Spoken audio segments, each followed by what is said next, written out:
Él es el Dios que nos ha bendecido con toda bendición espiritual en los lugares celestiales en Cristo Jesús. Dios juzga al impío, pero Dios bendice a sus hijos. Y Él nunca falla.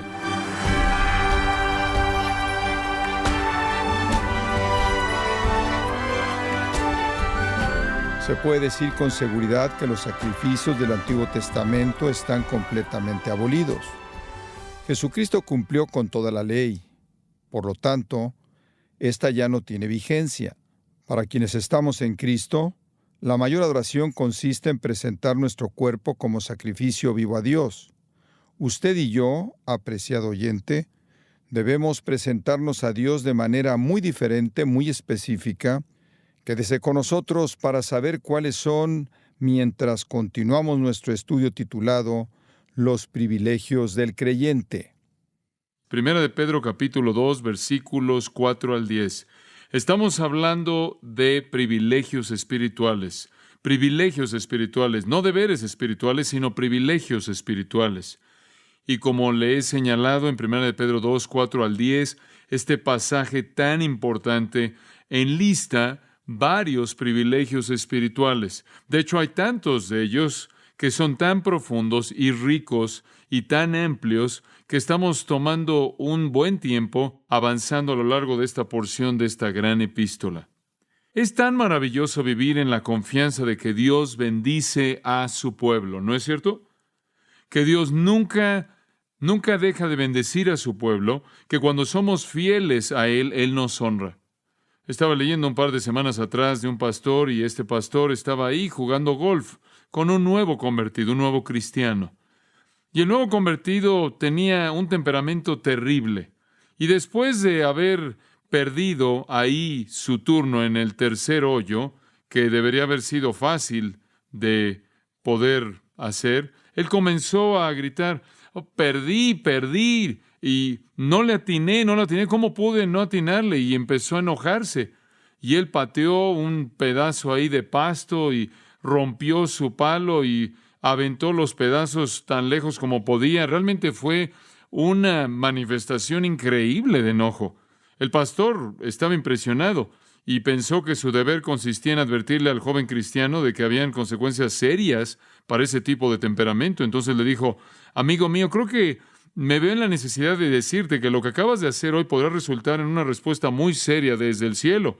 Él dijo, hay un ángel llamado Sapriel, y Sapriel azota a la gente que tiene temperamentos malos. Su misión primordial, de hecho, es buscar el peor arranque de enojo y azotar al responsable. Cuando Sapriel está a punto de azotar a alguien, una bola de fuego se forma en el cielo y comienza a andar rodeando por todos lados, y llega a la tierra y le pega a la persona que ha mostrado ese temperamento. Y quiero decirte, tú eres un candidato probable de ser azotado. Y él dijo, nunca he visto una manifestación tan terrible de enojo por haber perdido un tiro. Bueno, el nuevo convertido escuchó con atención. 3 hoyos más tarde perdió otro y volvió a enojarse de la misma manera y dijo, fallé, ¿cómo pude haber fallado? Y usó este nuevo palo para sacar un pedazo enorme de tierra. Y antes de que el pastor pudiera decir una palabra, una bola de fuego comenzó a dar vueltas en el cielo, llegó al tierra y consumió al pastor. Y de pronto una voz salió del cielo diciendo, fallé, ¿cómo pude haber fallado? Bueno, creo que entiende el punto. ¿No sería algo terrible que Dios fallara cuando estuviera tratando de bendecir y fallara cuando estaba tratando de juzgar? ¿No le da gusto que Dios no falla? Yo sí, realmente me da gusto. Él es el Dios que nos ha bendecido con toda bendición espiritual en los lugares celestiales en Cristo Jesús, dice Efesios 1:3. Y Gálatas 3:9 dice, ustedes que son de la fe son benditos, son bienaventurados. Dios juzga al impío, pero Dios bendice a sus hijos. Y Él nunca falla. Él no se confunde acerca de lo que le pertenece a quién. Y entonces el gran pasaje frente a nosotros es un pasaje que enlista las bendiciones que nunca falla Dios en dárselas a los que le pertenecen. Pedro ha estado hablando de deber espiritual. De hecho, desde el capítulo 1, versículo 13, hasta el capítulo 2, versículo 3, se ha concentrado en el tema del deber del creyente hacia Dios, hacia otros, inclusive hacia su propia vida. Y ahora ya terminó con los deberes por un tiempo y ahora quiere hablar de privilegios. Pero note, si es tan amable, que los privilegios se basan en la primera afirmación del versículo 4, cuando Pedro dice, acercándoos a Él. Como puede ver, todo acerca del privilegio espiritual depende de venir a Cristo.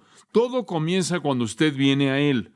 Este venir no es venir una vez, sino una manera de vivir. Es acercarse de manera continua. Tiene un punto de comienzo, pero realmente no tiene un punto de término. Conforme venimos a Él y continuamos en su presencia maravillosa, nos volvemos los beneficiarios de privilegios espirituales magníficos. Y entonces, de los versículos 4 al 10, no hay mandatos, no hay exhortaciones, solo privilegios. Y le dije que de una manera maravillosa, Pedro toma las mismas verdades espirituales y las vuelve a arreglar, las reordena en diferentes privilegios. Es como un caleidoscopio espiritual en donde tiene unas cuantas rocas de colores, pero cada vez que usted lo voltea, usted termina con un panorama hermoso. Y entonces Pedro, bajo la inspiración del Espíritu de Dios, rota el extremo del caleidoscopio espiritual y cada vez que las rocas son reordenadas, vemos una imagen nueva, colorida, magnífica de privilegio espiritual. Muchos patrones se presentan frente a nosotros. En primer lugar, en el versículo 5, el primer privilegio espiritual es unión con nuestro Señor. Venimos a Él como a una piedra viva, nos acercamos a Él como a piedra viva, desechada ciertamente por los hombres, mas para Dios escogida y preciosa. Vosotros también, como piedras vivas, sed edificados como casa espiritual. Él es una piedra viva, nosotros somos piedras vivas, Él es el cimiento y la piedra angular, y somos edificados sobre ello para volvernos una casa espiritual, la habitación de Dios en el Espíritu. Y entonces Él está celebrando nuestra unión con Cristo. Estamos unidos con Él. Somos de la misma esencia. Él es una piedra, somos una piedra. Somos parte de la misma casa espiritual, que es el lugar de la morada del Espíritu Santo. Y uno de nuestros privilegios entonces es unión con el Señor. El segundo privilegio, y donde estamos en este momento, es admisión al Señor o acceso al Señor. No solo unión con Él, sino admisión a su presencia. ¿Cómo es posible? Observe el versículo 5. Porque somos sacerdocio santo. Y pensé que necesitaba compartirle lo que significaba ser un sacerdote. Hablamos de un sacerdocio santo y decimos que es maravilloso, pero ¿qué significa? Nunca he conocido a un sacerdote levítico del Antiguo Testamento. Eso no es parte de nuestra cultura. ¿Cómo debo entender eso? Entonces vimos lo que significaba un sacerdocio santo. Y si no sé lo que es un sacerdote, entonces no sé lo que un sacerdote santo es. Y si soy uno, quiero saber lo que soy. ¿No es cierto? ¿Usted no? Entonces mencionamos 10 características de un sacerdote en el Antiguo Testamento que son un paralelo directo en el sacerdocio santo del Nuevo Pacto que disfrutamos. En primer lugar, señalamos que un sacerdote era escogido por Dios. En segundo lugar, que los sacerdotes estaban limpiados de pecado. En tercer lugar, eran vestidos con vestimentas especiales para el servicio. En cuarto lugar, eran ungidos. Fueron ungidos con autoridad. En quinto lugar, fueron preparados para el deber. ¿Se acuerda de que hubo un periodo de tiempo entre su unción y su funcionamiento en el cual debían prepararse espiritualmente para el servicio? Y después dijimos que habían sido llamados a la obediencia. Eso ilustró, usted recordará, cuando los dos hijos de Aarón, el primer día de su ministerio sacerdotal, ofrecieron fuego extraño a Dios y fueron quemados, y Dios no falló esa vez. Él nunca falla. Porque Dios estaba diciendo, ustedes fueron llamados como un sacerdocio para obedecer. Desobedecen, es serio. Y después también señalamos que fueron ordenados para ser sumisos a la palabra de Dios. Además vimos que el sacerdocio involucraba a hombres que tenían el privilegio de andar con Dios, caminar con Él. Y Malaquías 2, versículos 4 al 6, describe al sacerdote como alguien que camina con Dios. Esto es, que está en comunión constante con el Señor. Y después, número 9, habían sido hechos para impactar a pecadores. Tenían un propósito evangelístico. Y número 10, eran mensajeros del Señor, llamados a predicar y proclamar. Y entonces, en esas 10 maneras, también nosotros somos sacerdotes. Somos escogidos por Dios desde antes de la fundación del mundo para ser de Él. Somos limpiados del pecado mediante el milagro maravilloso de la regeneración. Somos vestidos para el servicio con la vestimenta de la justicia de Cristo. Somos ungidos con poder por la unción del Espíritu Santo. Somos preparados para el deber mediante dones espirituales e instrucción.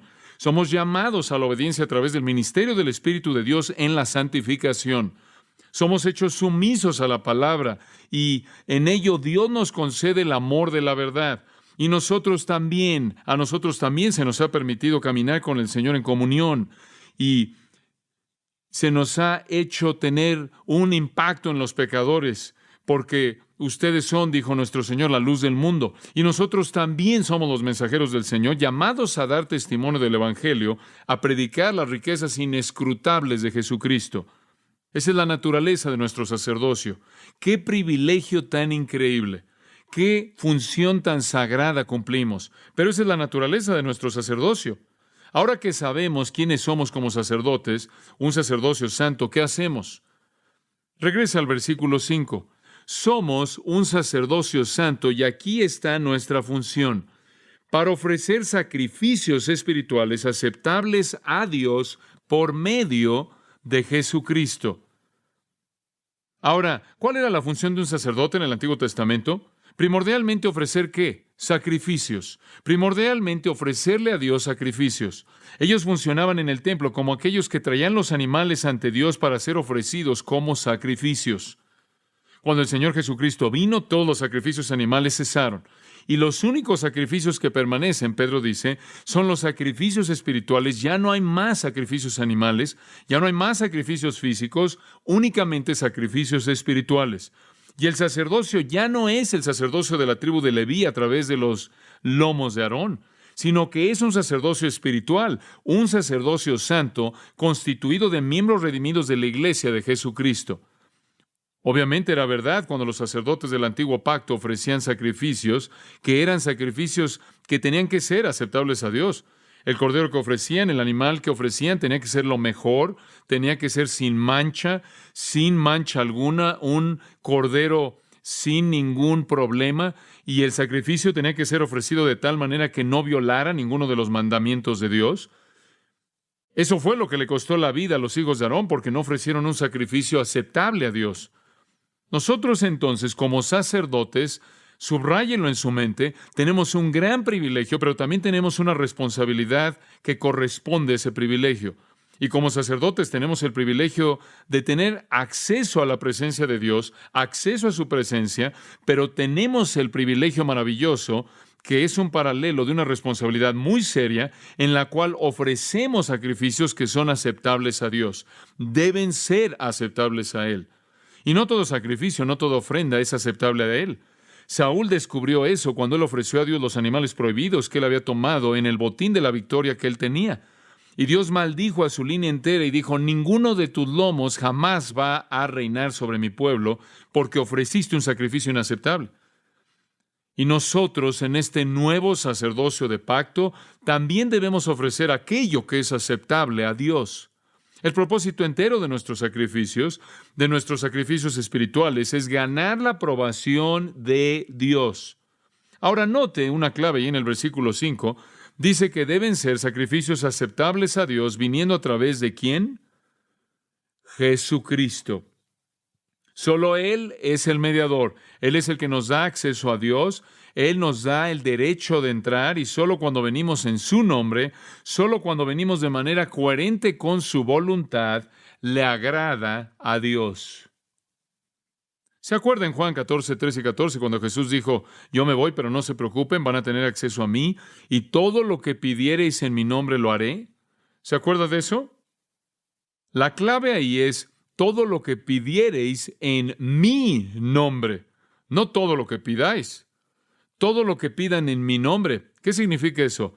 De manera coherente con quién soy yo, coherente con mi voluntad, coherente con mi plan, coherente con mi reino.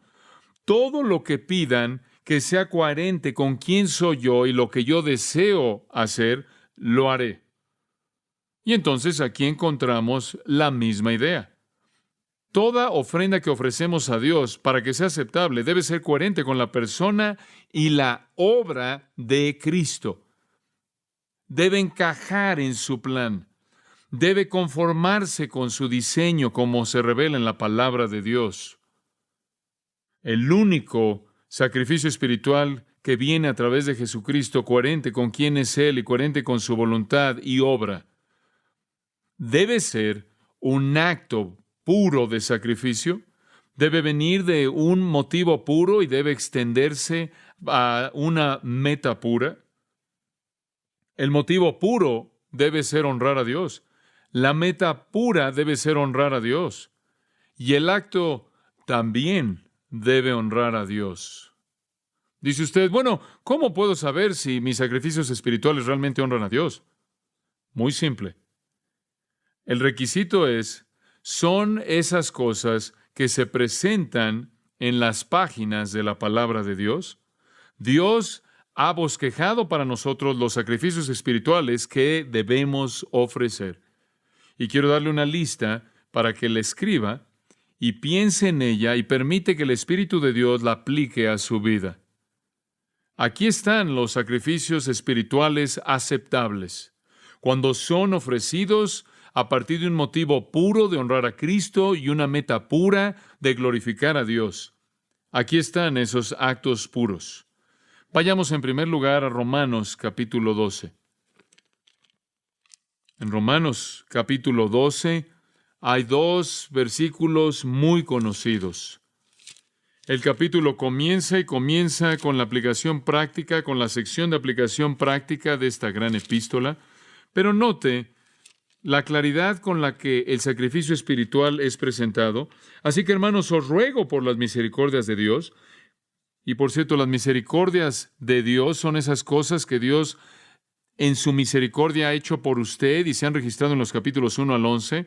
Entonces, la frase las misericordias de Dios se refiere a los 11 capítulos de la bondad de gracia y misericordia por parte de Dios hacia pecadores.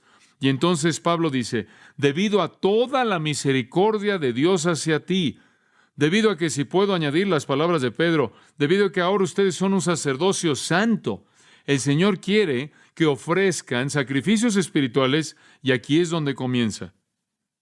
Os ruego, hermanos, por las misericordias de Dios, que presentéis vuestros cuerpos en sacrificio santo, agradable a Dios. Eso es vuestro culto racional. Usted es un sacerdote. Usted está involucrado en servicio espiritual. Usted está involucrado en adorar a Dios. Y comienza con la presentación de su cuerpo como un sacrificio santo y vivo. ¿Qué quiere decir con cuerpo? Simplemente lo que dice, todas sus facultades humanas. Y donde comienza su sacerdocio es cuando usted le ofrece a Él toda parte de sus facultades humanas. Su cuerpo debe incluir la mente, porque en el versículo 2 dice, no os conforméis a este siglo, sino transformaos por medio de la renovación de vuestro entendimiento, para que comprobéis cuál sea la buena voluntad de Dios, agradable y perfecta. Dios quiere su cuerpo, incluyendo su mente. Él quiere todas sus facultades, sus pies, sus manos, su mente, sus ojos, su boca, sus oídos. Toda facultad de su cuerpo humano, Dios la quiere para su gloria. Ustedes recordarán en Romanos 6, el apóstol Pablo dijo que cuando usted estaba en pecado, antes de que fuera salvo, usted entregaba sus miembros como siervos de pecado. Eso es exactamente lo que queremos decir aquí. La persona no regenerada cede o rinde los miembros de su cuerpo. Esa palabra en el griego literalmente se refiere a partes corporales como siervos de pecado. Pero Romanos 6 dice que cuando ustedes creyeron, se volvieron siervos de justicia. Entonces Pablo en el mismo capítulo dice, no entreguen sus miembros como siervos de injusticia. Ya no. Su cuerpo, sus ojos, su boca, sus oídos, su mente, sus manos, sus pies, toda parte de su cuerpo debe ser dada en sacrificio a Dios para propósitos santos. Esta es la razón por la que Pablo dice, es una gran batalla. Pero en 1 Corintios 9:27, golpeo mi cuerpo y lo pongo en servidumbre. Él clamó para tener poder sobre su carne humana, para que pudiera presentar todas sus facultades a Dios. Usted es un sacerdote, pero Dios no quiere un animal muerto, Dios quiere un sacrificio vivo. Ese es el contraste, no uno muerto. Él no lo quiere usted como sacerdote para ofrecerle algo muerto. Él quiere que usted le ofrezca un sacrificio vivo, presentándole todo lo que usted es a Él. La ilustración clásica sería Abraham. Abraham tomó a Isaac, usted recordará, al monte Moría, porque Dios le dijo que tomara a su hijo y lo matara. Y recordará que levantó el cuchillo para meterlo en el corazón de Isaac y Dios lo detuvo y proveyó un cordero para el sacrificio. Eso nos provee un contraste muy interesante. Si Abraham hubiera matado a su hijo, Isaac habría sido un sacrificio muerto. Habría sido algo doloroso para Abraham. E Isaac habría sido un sacrificio muerto.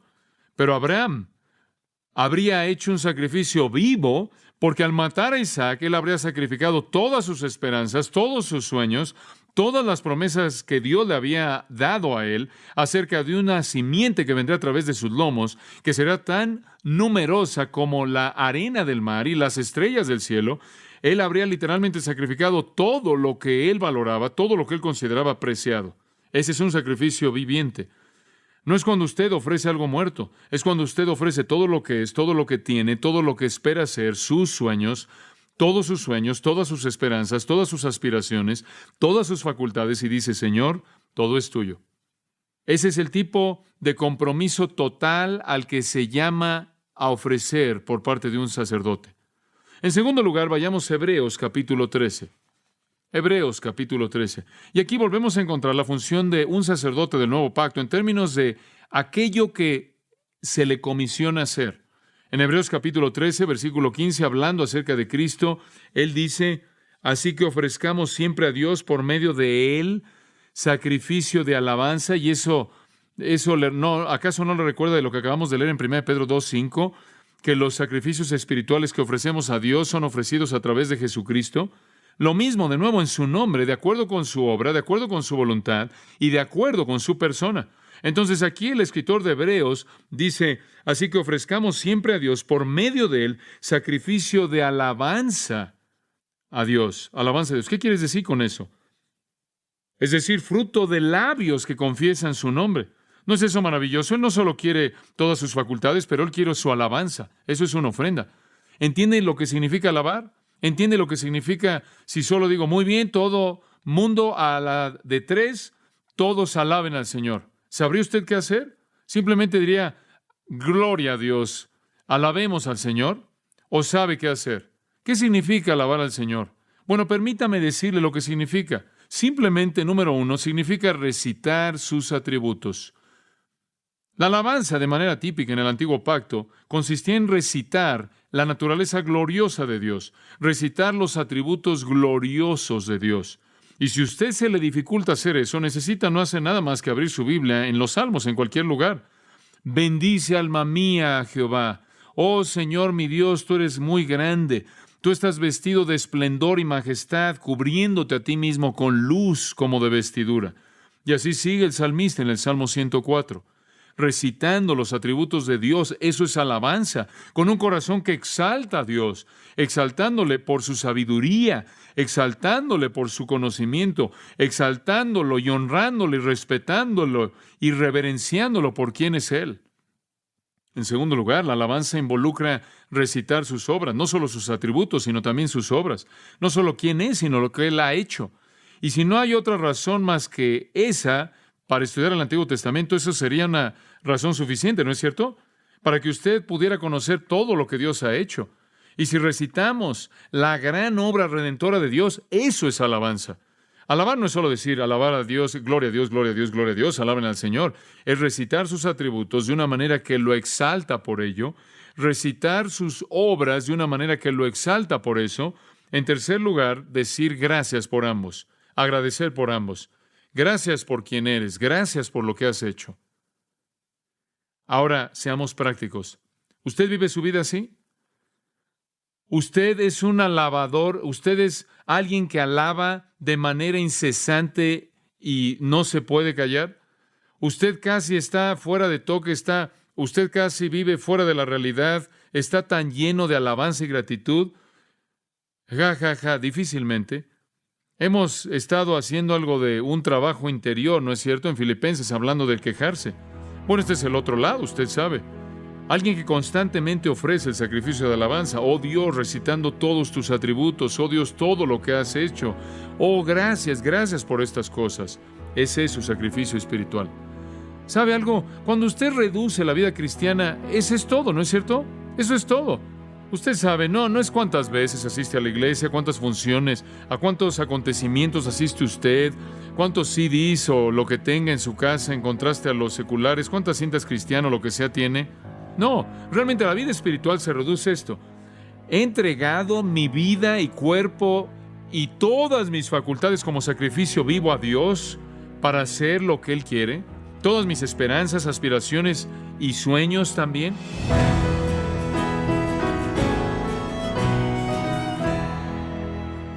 Como hemos visto, los sacrificios que agradan a Dios son un espíritu quebrantado, humilde, arrepentido, que ofrece todo su ser a Él. De esta forma, el pastor John MacArthur concluye su estudio de hoy, recordándonos que nuestro objetivo debe ser darle solo la gloria a Dios y no el presumir de lo que hacemos, reconociendo que por la gracia de Dios somos sus siervos. Estimado oyente, recuerde que este mensaje forma parte de la serie titulada Los privilegios del creyente, y que usted puede descargar los mensajes de manera gratuita en nuestra página en gracia.org o adquirir una copia en CD al ponerse en contacto con nosotros.